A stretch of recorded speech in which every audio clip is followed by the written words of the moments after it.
Hello everyone, welcome back to the second video of this Grow90 courseX program. So in this video, I'll explain you about the applications of machine learning. So where and how machine learning is used in the day-to-day life, right? So in the last class, I have explained that machine learning is used everywhere, from your phone to your washing machine to your fridge, Google Home devices, everywhere machine learning is used, right? So let's look into some of its application. The first major application is facial recognition. Everyone's phone has a face unlock feature, right? So in that feature, how does that face unlock feature work? Basically, there is a model, okay, which actually recognizes your face. This is your face, okay. It recognizes your face and gives out some unique IDs. Maybe it's 128-bit number or some other IDs. The next time when someone else gets into that, it gives something different ID. Now it calculates the difference between the distance. Okay, so it calculates the distance between the two bits. All right, and if the distance is more than any threshold value, then it's not the same face. So that's how the facial recognition works. All right, so we'll discuss about the detail. We'll have a detailed discussion on this later on in this course, but right now let me tell you, this facial recognition features works with the principle of machine learning. All right, now you can go and check this library, a gateway face recognition. So this is a very famous library of this guy. So this is used extensively by many of the engineers. It's very easy to use. Just you have to use 2 lines of code and your facial recognition task will be completed. So you can do facial recognition using this library. You can put in some photos and then it recognizes all the face from different photos, and you can make a program which can actually find out all the photos from a stack of photos, which one are the important photos. All right, so using this library you can do a lot of stuff. Just try it out. Go to this GitHub repo, go to GitHub and try this library. All right, now the second application of machine learning is autonomous vehicle.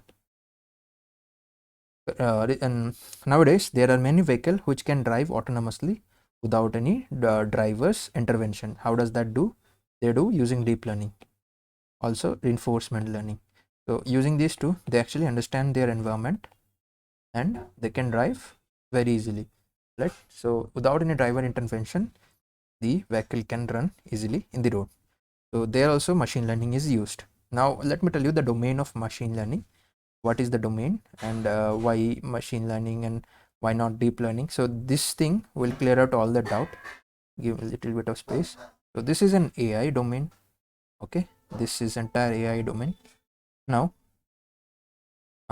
this is machine learning. All right, let's make it big.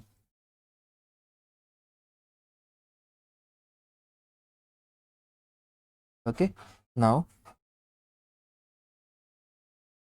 this is deep learning. All right, so if you are confused between deep learning and machine learning, then this might clear out your doubt. So this is artificial intelligence, this will be machine learning, and this is the deep learning. In this case, we use deep learning and reinforcement learning to understand the environment and drive the vehicle autonomously. Now the third part is recommendation system. How does that recommendation? So you might be using Flipkart or Amazon, right? Once you browse that product, once you browse products in Amazon or Flipkart, it automatically understands your tastes, right, and recommends you all the similar kind of products. Right? For example, if you buy any kind of, if you are going to buy any tool, right, so it's going to recommend you a pen. So recently I saw one guy's screenshot where it showed that once he was buying a tool, it recommended a fan and a rope, right? So this is a very dark thing, but they recommended it, right? So how does the recommendation engine work? So basically the recommendation engine works with the help of machine learning, and due to this engine they are actually selling more and more products, right? It recommends you good products, and yeah, and if you see that good products you will definitely buy, right? So that's how they are increasing their sales, right? So in that also machine learning is used. Now the fourth application of machine learning is language system. If think that you are in China and you don't know how to speak Mandarin, right? So what you will do? You will open up Google Translator app and try to translate whatever the other person is speaking, or you will try to translate your own language to that Mandarin language, right? So in that also machine learning is used, and we'll discuss about how that thing works. Google, there will be one paper. Uh, we'll discuss the paper of that is released by Google, so very famous paper. We'll discuss about that. So in that also language system machine learning is used. The next part is better route suggestion. If you think that without machine learning, if you will suggest route to the user, it is very difficult to suggest, right? Generally Google Maps doesn't work with a normal, it doesn't suggest you route with normal algorithm, because sometimes the route which has traffic or something might be the better route. So that way normal algorithm fails to suggest you the better route, right? That in that scenario machine learning route suggestion works better. So in Google Maps also they use machine learning in order to give you better route suggestion. Now healthcare, nowadays there are many models, machine learning model, which can actually outsmart all those radiologists or doctors in detecting cancer or any other diseases, right? So in healthcare industry also machine learning is doing a great uh, actually machine learning is doing really great. So yeah, in healthcare also it has a really good application, right? Now in the better energy utilization, let me show you an example. This is the Google power consumption graph. So once what happened, what the Google did, it gave the entire control of the power system to machine learning model. After that it showed that there was a decrease in the power consumption, right? And when the machine learning control was off, it again increased. So this showed that with the help of machine learning they could actually efficiently run their data centers, and the utilization for the entire month or uh, entire year was less.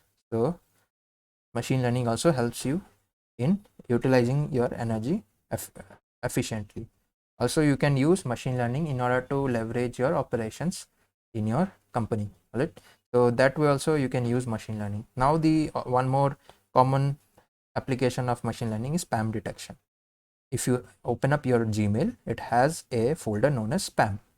All right, so that spam folder, how does it understand that the email sent by that person is spam or not? It uses machine learning to classify the mail in whether it's a spam or ham. Okay, ham means it's an important mail, spam means it's a not an important mail. So it uses machine learning for that. We'll discuss that if this model also.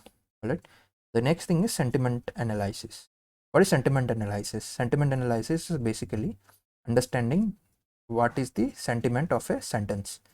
So if you are giving any review in Google Play Store, how does it understand that this is an important review and some other people putting GG, or if that guy is putting something like lol, okay, or if they went to the Google Play Store and put better luck next time in uh, Google Pays app. So that kind of review is not that important, right? So how do you understand that this review is important and that is not an important review, and put them according to that importance, right?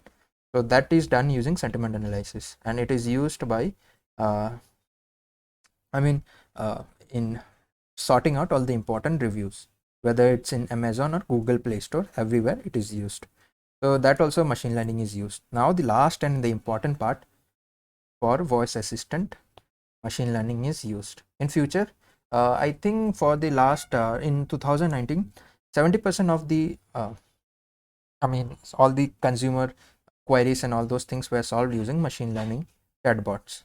So in near future, I think 90% of these problems, I mean customer support problems, will be solved using chatbots. So most of the people are using chatbots nowadays. All right.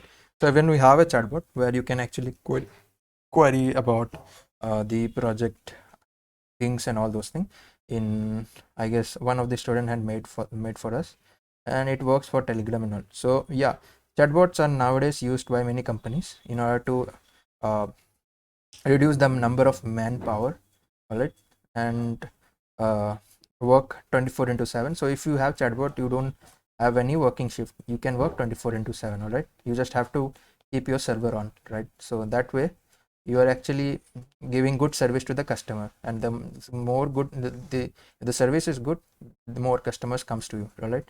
So in voice assistant also it is used. You are using Alexa or Google Home. Both In both the cases you will use voice assistant. So in this course I'll in between some uh, yeah, in between I'll explain you how to create your own voice assistant, right? So just stay tuned till the end. You will learn a lot of stuff from this course. Cool, then we'll see you up in the next video.